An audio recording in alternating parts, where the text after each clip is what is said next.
दोस्तों, जैसा कि हम सभी जानते हैं कि हमारे पौराणिक आर्षि मुनि बहुत ही बड़े ज्ञानी और तपस्वी हुआ करते थे। उनके लिए एक व्यक्ति को उत्पन्न करना भी उनकी विद्या का छोटा सा हिस्सा हुआ करता है। इसी तत्व के अंतर्गत इस वीडियो में हम आर्षि श्रृंगी, जो भगवान राम की बहन के पति थे, उनके विचित्र जन्म के बारे में जानेंगे कि कैसे उनका जन्म एक हिरणी के गर्भ से हुआ। प्रिय मित्रों, वीडियो में आगे बढ़ने से पहले अगर आप भगवान श्री कृष्ण जी के भक्त हैं तो कमेंट में जय श्री कृष्ण जरूर लिखें। दोस्तों, एक बार महर्षि युधिष्ठिर को श्रृंगी आशी की कथा बताते हुए कहा कि श्रृंगी राशि का जन्म एक हिरणी के गर्भगृह से हुआ था। दोस्तों, ये कहानी बड़ी ही रोमांचक है। ये कहानी बिल्कुल सत्य और पौराणिक कथाओं पर आधारित है और उनके पिता ऋषि वे भांड थे। इतनी रोचक बात को सुनकर युधिष्ठिर ने ऋषि से पूछा कि महर्षि, एक मनुष्य योनि का जीव एक पशु योनि के जीव से उत्पन्न कैसे कर सकता है? यहाँ ना तो धर्म संबंध है और ना ही व्यवहार संबंध है, तो फिर हिरणी के गर्भगृह से एक बच्चे की प्राप्ति कैसे हो सकती है? और इस प्राकृतिक संसाधन से जन्मा हुआ बच्चा एक महान आर्षि कैसे हो सकता है? कृपया कर मुझे इन सब बातों को विस्तार पूर्वक समझाए। तब लोमश ऋषि ने युधिष्ठिर को सारी कथा विस्तार पूर्वक बताई। उन्होंने कहा कि महर्षि कश्यप के पुत्र अर्शिवभांड एक बहुत बड़े तपस्वी थे और अर्शिवभांड कठोर तप किया करते थे। उनकी तपस्या इतनी कठिन थी कि उनके जैसा तपस्या करने वाला इस धरती पर कोई नहीं था। अपनी तपस्या के प्रभाव से प्रजाति ब्रह्मा के समान वैदिक प्रमाण होते थे। उन्होंने अपने वीर्य को भोग रखते हुए इस तपस्या को प्रारंभ किया था और लगातार बनाए रखा था। उनकी देह से देवताओं को जलन उत्पन्न हो गई थी। सभी देवता उनके भयंकर तेज को अपने आगे बर्दाश्त नहीं कर पा रहे थे, इसलिए उन्होंने इंद्रदेव से इसके लिए याचना की। महर्षि भांड के तप को खंडित किया जाए। इंद्र हमेशा ही भयभीत ही रहा करते थे कि कोई कठोर तपस्या से इंद्र पद को प्राप्त न कर ले। देखते देखते इंद्रदेव देवताओं की बातों में आ गए और इंद्रदेव ने महर्षि व भांड की तपस्या भंग करने के लिए स्वर्ग की सुंदर अप्सरा उर्वशी को पृथ्वीलोक पर भेजा। जब आर्षि व भांड एक सुबह सुबह स्नान के लिए सरोवर की तरफ गए, तभी देवराज इंद्र के द्वारा भेजी हुई सभी अप्सराएं कामुक अंदाज में सरोवर के पास आई और सरोवर में स्नान कर रहे आर्षि व भांड को लुभाने लगी।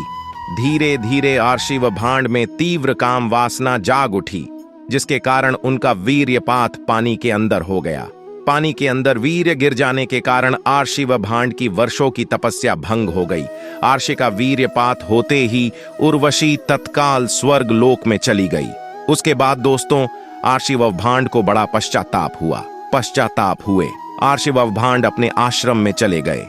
दोस्तों, थोड़ी देर बाद एक प्यासी हिरणी सरोवर के पास आकर पानी पीने लगी। पानी पीने के साथ साथ पानी में गिरा हुआ आर्षि का वीर्य भी पी जाती है। दोस्तों, आर्षि का वीर्य पीने के कारण हिरणी गर्भ धारण कर लेती है, जिस कारण हिरणी ने कुछ दिन बाद एक बच्चे को जन्म दिया, जिनके मस्तक पर एक सींग था। मस्तिष्क पर एक सींग होने के कारण उनका नाम श्रृंगी पड़ा। आगे चलकर वही महान आर्षि श्रृंगी हुए। फिर दोस्तों, युधिष्ठिर इतना सुनने के बाद लोमश ऋषि से कहते हैं कि महर्षि, एक बात बताइए कि पानी के साथ वीर्य को पी लेना एक हिरणी का गर्भ कैसे ठहर सकता है? ये प्राकृतिक रूप से कैसे स्वीकार किया जा सकता है?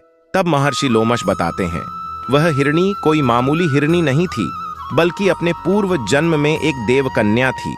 उसे श्राप मिला था कि हिरणी के रूप में तुम्हें गर्भगृह प्राप्त होगा, और इस श्राप से मुक्त होने का उपाय ब्रह्मा ने उन्हें बताया था कि आर्षि व भांड का वीर्य गर्भगृह में धारण कर एक बच्चे को जन्म देगी। फिर इसके बाद तुम इस श्राप से मुक्त हो जाओगी और वापस से देव कन्या बन जाएगी, और बच्चे को आर्षि व भांड के यहाँ छोड़कर वह स्वर्ग लोक चली गई। दोस्तों, इस प्रकार श्रृंगी आर्षि का जन्म एक हिरणी के गर्भगृह से हुआ था।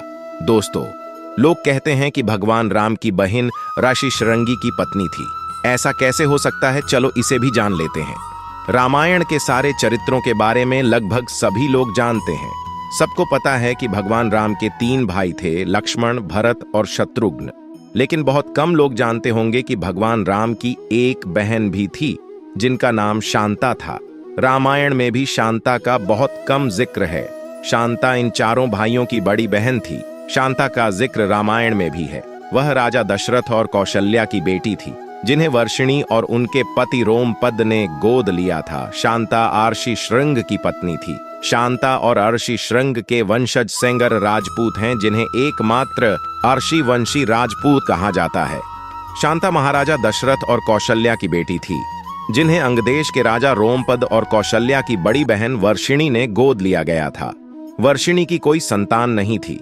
एक बार वर्षिणी अपने पति के साथ अपनी बहन से मिलने अयोध्या आई थीं। वर्षिणी ने मजाक में शांता को गोद लेने की इच्छा जताई। वर्षिणी की यह बात सुनकर राजा दशरथ ने उन्हें अपनी बेटी शांता को गोद देने का वचन दे दिया और इस तरह शांता अंगदेश की राजकुमारी बन गई। शांता के बाद राजा दशरथ की कोई संतान नहीं थी। वह एक पुत्र चाहते थे जो उनके राजवंश को आगे बढ़ाएं। उन्होंने ऋष्यशृंग को पुत्र कामेश्वर यज्ञ करने के लिए बुलाया, जिसके परिणाम स्वरूप राम, भरत और जुड़वां लक्ष्मण और शत्रुघ्न का जन्म हुआ। शांता को वेद, कला और शिल्प का अनूठा ज्ञान था। वह बहुत सुंदर थी। एक दिन राजा रोमपद शांता के साथ बातचीत में व्यस्त थे। तभी एक ब्राह्मण मानसून के दिनों में राजा से खेती में मदद मांगने आया। रोमपद ने ब्राह्मण की याचना पर ध्यान नहीं दिया। अपनी उपेक्षा से नाराज ब्राह्मण वहां से चले गए। वर्षा के देव इंद्रदेव भी अपने भक्त के इस अपमान से नाराज हो गए। इसलिए मानसून के मौसम में वहां बहुत कम वर्षा होती थी। सूखा पड़ने से वहां हाहाकार मच गया। इस समस्या से मुक्ति पाने के लिए रोमपद ऋषि श्रृंग के पास गए। रोमपद ऋषि श्रृंग से यज्ञ करने की विनती करते हैं। ऋषि श्रृंग के कहे अनुसार यज्ञ किया जाता है, जिसके बाद अंगदेश में वर्षा होती है और सूखे की समस्या खत्म हो जाती है। इससे प्रसन्न होकर रोमपद ने अपनी पुत्री शांता का विवाह आर्षश्रृंग से कर दिया। शांता और ऋष्यशृंग अयोध्या पहुंचे। शांता ने दशरथ और कौशल्या के चरण स्पर्श किए। शांता को देखकर राजा दशरथ हैरान थे, क्योंकि वह किसी आर्षि की तरह दिखती थी। शांता ने जहां भी पैर रखा वहां से सूखा गायब हो गया। दशरथ और कौशल्या सोच में पड़ गए कि आखिर यह कौन है। तब शांता ने स्वयं अपनी पहचान प्रकट की। उन्होंने कहा, मैं आपकी पुत्री शांता हूं। दशरथ और कौशल्या को यह जानकर बहुत खुशी हुई कि वह उनकी पुत्री शांता है, जिसे उन्होंने एक आर्षि को गोद दे दिया था। हालांकि राजा दशरथ अपनी राजकुमारी बेटी का हाथ एक आर्षि को देने के इच्छुक नहीं थे, लेकिन फिर भी वह इस बात के लिए मान गए। सालों बाद भी राजा दशरथ की कोई संतान नहीं होती। वह पुत्र कामेश यज्ञ करने के लिए फिर से ऋष्यशृंग को आमंत्रित करते हैं। यज्ञ कराने के बाद ऋष्यशृंग रानियों को प्रसाद खाने को देते हैं और इस तरह अयोध्या के राजकुमारों का जन्म होता है।